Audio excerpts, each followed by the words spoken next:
স্বামী স্ত্রী দুজনেই বিকেলে অফিস থেকে ফিরেছেন।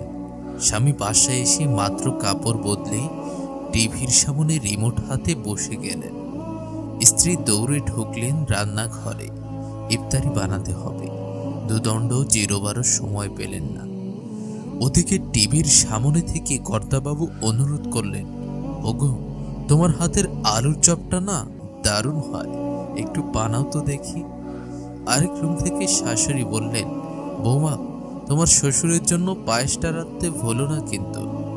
ইফতারের পর স্বামী বিশ্রাম নিয়ে যান তারাবি আদায় করতে, আর স্ত্রী আবার ঢোকেন হোসেলে। সাহারি রান্না করা যে এখনো বাকি। কলেজ থেকে মেয়ে বাসায় এসে বসে গেল ল্যাপটপ নিয়ে। মা দিবসে প্রোফাইল পিকচার চেঞ্জ করতে করতে বলল, মা, আমার কিন্তু ইফতারিতে হালিম চাই। আর এখন আমাকে বিরক্ত করো না, আমি ক্লান্ত। ওদিকে মাও কিন্তু সারাদিন ঘরের কাজ সামনে ক্লান্ত। যদিও মায়েদের ক্লান্ত হওয়া বোধ হয় ধর্তব্যের বিষয় না, তাই না? গৃহকর্ত্রী সারাদিন বসে বসে কোরআন তিলাওয়াত করছেন, রাতেও অনেক সালাত আদায় করেছেন, সারাদিন প্রচুর ইবাদত করেছেন। ওদিকে রান্নাঘরে কাজের মেয়েটি সকাল থেকে কাজের পর কাজ করেই যাচ্ছে। ঘর মোছা, কাপড় ধোয়া, রান্না করা ইত্যাদি ইত্যাদি। বিকেল থেকে সে বাসার সবার জন্য ইফতার বানাচ্ছে। ইফতারের পর একরাশ থালা বাসন ধুচ্ছে, আর মধ্যরাতে ঘরের অনেকেরই আগে উঠে যাচ্ছে সে। তাকে তখন ভাত রাঁধতে হবে, তরকারি গরম করতে হবে, কত কাজ। সিয়াম কিন্তু সেও রাখছে। তারপরও সবার মতো এত বিশ্রাম কি তার ভাগ্যে আছে? ওপরের দৃশ্যগুলো কিছুটা কাল্পনিক হলেও খুব কি অপরিচিত ঠেকছে।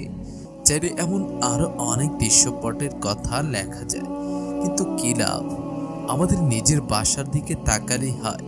প্রতি রমাদানে এসব কাহিনী তো চিরায়ত বাংলার ঐতিহ্য হয়ে গেছে, যা আমরা পরম যত্নে লালন করছি।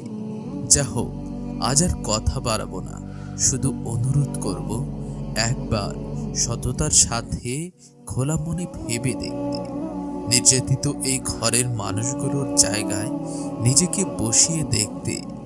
আমাদের স্ত্রী, মা, কাজের মানুষ, ছেলের বউ, এরাও যে মানুষ, তা অনুভব করতে এত কষ্ট হয় কেন আমাদের? কেন আমরা পারি না তাদের দিকে একটু হলেও সহযোগিতার হাত বাড়াতে?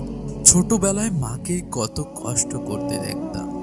কতদিন দেখেছি সাহারির সময় আম্মু অনেক আগে উঠে গিয়ে ভাত তরকারি রান্না করে আমাদের ডেকে তুলে খাইয়েছেন। সবসময় এসব টেকেন ফর গ্রান্টেড হিসেবেই নিতাম। এখন নিজের সংসার হওয়ার পর বুঝি আমার মা তখন কত কত কাজ করত, আর আমরা কত অবিচার যে করেছি আমাদের মায়ের ওপর। আমরা কি এই রমাদানে সাহায্যের হাত বাড়িয়ে দিতে পারি না আমাদের ভালোবাসার মানুষগুলোর প্রতি, কিংবা সারাদিন মুখ বুঝে খাটতে থাকা গৃহকর্মীর প্রতি? ইফতার বানানোর সময় মাকে সাহায্য করলে মা কতটা খুশি হবে জানেন?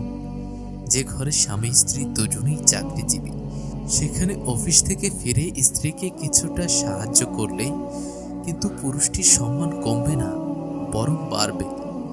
স্ত্রীকে একান্তই যদি সাহায্য করা সম্ভব হয়ে না ওঠে, অন্তত প্রতিনিয়ত বাহারি ইফতারি খাওয়ার আবদার যেন না করি।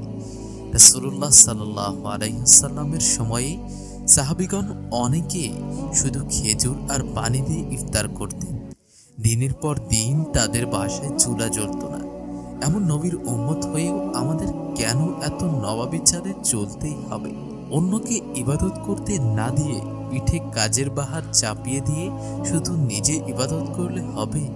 তাই বাসার কাজের মানুষটির প্রতিও যত্নবান হন, তাকে কাজে সাহায্য করুন।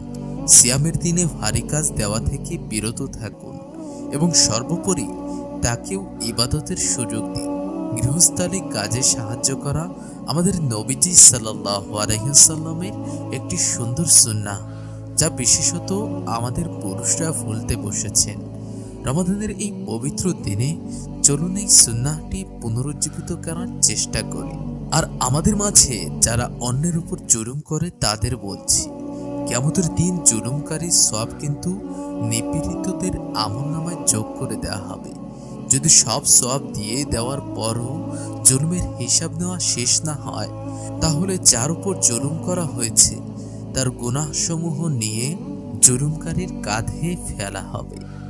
তাই অন্যের প্রতি জুলুম করে যদি সারাদিন জুড়েও ইবাদত করা হয়, তবুও কিন্তু আমলনামায় পুণ্যের ঘর শূন্য হয়ে যেতে পারে।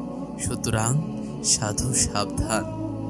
আল্লাহ যেন আমাদের অন্তরে অন্যের প্রতি সহমর্মিতা ও ভালোবাসা বোধ জাগ্রত করেন। আমিন।